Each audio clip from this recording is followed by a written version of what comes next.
عورت کو دبا کے رکھو گے تو کامیاب ہوگے, عورت کو سپریس کر کے رکھو گے کامیاب ہوگے, ورنہ یہ نخرے کرے گی, سر پہ چڑھے گی, تمہیں والدین سے دور کر دے گی.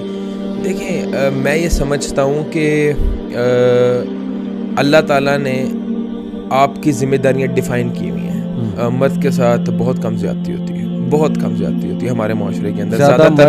زیادہ تر جو ہے نا وہ عورت کے ساتھ زیادتی ہوتی ہے. پہلی بات یہ کہ ایک بدقسمتی سے ہمارے معاشرے کے اندر یہ کنسیپٹ ڈیولپ کیا گیا ہے کہ فار مین, اور مرد کو یہ ٹیچ بھی کیا تھا, یو آر سپیریئر, ٹھیک ہے, یو آر سپیریئر تم. اور جو ایک سوشلی کچھ باتیں ہیں جو بڑی مشہور ہیں کہ عورت کو دبا کے رکھو گے تو کامیاب ہوگے, عورت کو سپریس کر کے رکھو گے کامیاب ہوگے, ورنہ یہ نخرے کرے گی, سر پہ چڑھے گی, تمہیں والدین سے دور کر دے گی. دیکھیں میں یہ سمجھتا ہوں کہ اللہ تعالیٰ نے آپ کی ذمہ داریاں ڈیفائن کی ہوئی ہیں. اگر مرد کماتا ہے تو اس کے بدلے میں عورت گھر سنبھالتی ہے, عورت اس کے بدلے کے اندر اس کے بچوں کی پرورش کرتی ہے, عورت گھر کا سارا کام کاج کرتی ہے, گھر کی رکھوالی کرتی ہے. تو یہ ایک بڑی بیلنسڈ ایک اللہ تعالیٰ نے جو ہے نا وہ ایک مرد اور عورت کو بنایا ہے کہ کچھ ذمہ داریاں مرد کی ہیں, کچھ عورت کی ہیں, اور یہ دونوں ذمہ داریاں اپنے نبھاتے ہیں تو کمپلیٹ ہوتا ہے. اس میں اندر کوئی سپیریئر ایلیمنٹ نہیں ہے. کمپینینشپ کا کانسیپٹ ہے, پارٹنرشپ کا کانسیپٹ, پارٹنر اینڈ کمپینینشپ. میں یہ سمجھتا ہوں اس میں کوئی سپیریئر نہیں ہے. ہمارے معاشرے میں دیکھنے کو یہ بہت زیادہ ملتا ہے.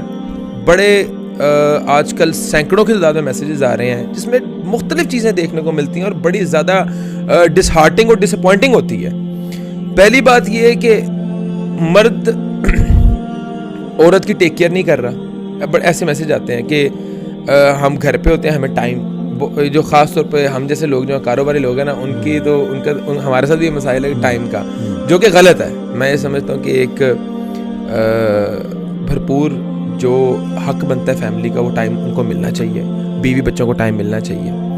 آگے جا کے صبح 10 بجے نکلنا اور رات 1 بجے آنا اور آتے ہی سو جانا, میں کہنا کہ میں تھکا ہوا ہوں, یہ زیادتی ہے, یہ زیادتی ہے جو کہ شاید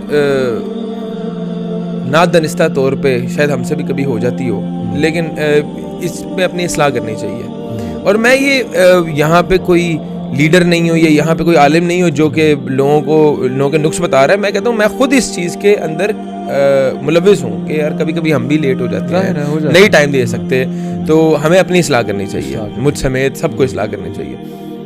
دوسری کچھ اس طرح کی باتیں سننے کو ملتی ہیں کہ لڑکی کا خیال نہیں رکھا جا رہا, لڑکی کو اس کے گھر کے اندر حقیر سمجھا جا رہا ہے, لڑکی کی خوراک کا دھیان نہیں رکھا جا رہا, لڑکی کے لباس کا دھیان نہیں رکھا جا رہا, لڑکی کی ریکوائرمنٹس پوری نہیں کی جا رہی.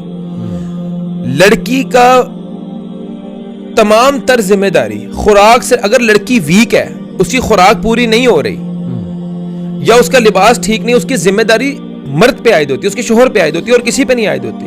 اور ذمہ داری سے بھی پہلے یہ سوچنا کہ اس کی ہیلتھ کیوں ویک ہو رہی ہے. یعنی ہسبینڈ ہو نا آپ, میرے پاس جتنے بھی شیخ کیسز آئے, just to add to what you just said, کہ خواتین کو شکایت ہی ہوتی ہے اور دکھ ہی ہوتا ہے کہ یار مجھے کیوں کہنا پڑ رہا. کیا ان کو خود نظر نہیں آ رہا کہ اگر میرا موٹاپا ہو رہا ہے یا مثال کے طور پہ کمزور بہت ہو رہی ہیں ان کی وائف, میں یہی کہہ رہا ہوں کسی بھی ریلیشن شپ کی جو بیس ہوتی ہے, خاص طور پہ ازواجی زندگی کی جو بیس ہے وہ احساس ہے. احساس.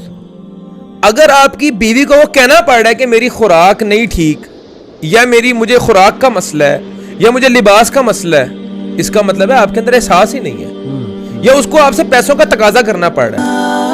They will not change me, they will not break me, oh I will be stronger, 'cause I'm a